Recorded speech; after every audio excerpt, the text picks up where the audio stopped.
From a judge randomly punched in the face near the Staten Island ferry to shots fired outside a Bronx daycare center, more violence on the streets of our city, and questions tonight about the role the police are playing to stop it.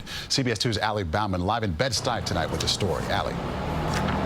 Maurice, the caretaker for this church got a second chance at life when the deacon here brought him in 2 decades ago. But that second chance was cut short today when a man with a gun chased him inside. He is the latest victim of gun violence this summer, leaving some to ask what police are or are not doing. He's a good man. Police surround the Bed-Stuy church on Halsey Street, where its 62-year-old caretaker was shot and killed Monday evening. Deacon Ronald Stewart knew the victim for some 20 years. He was assets to the church. Very good person. Not only that,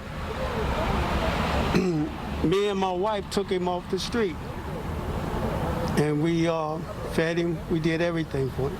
Earlier Monday morning, a Manhattan criminal court judge was punched by a stranger on her way to work along Water Street. Somebody hit her in the face, and the guy was on a bicycle.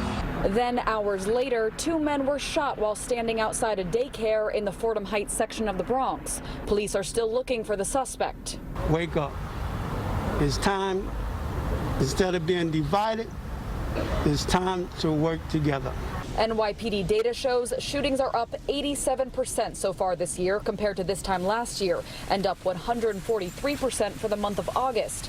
Brooklyn Borough President and former NYPD cop Eric Adams, who also wants to run for mayor, believes some current officers are staging a work slowdown. He claims response times went up 44% in June and up 14% in July and August. The Department of Investigation must look at precinct by precinct to see if job actions are taking place in certain precincts out of frustration. But Mayor de Blasio says the nearly $1 billion in police budget cuts amid the pandemic and protests is to blame. If there's fewer officers and less overtime, there's going to be challenges. Sources tell CBS 2 the NYPD will authorize a small amount of overtime starting Tuesday through the end of the summer, adding hundreds of officers to precincts that have seen the largest rise in violence.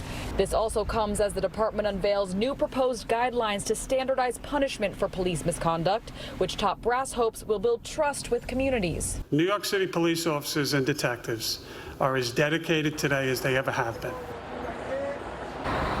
The police commissioner emphatically denies any work slowdown. The Department of Investigation says it is reviewing the borough president's request for an investigation into officers' response times. We're live in Bed-Stuy, Brooklyn. Allie Bauman, CBS 2 News. Allie, thank you.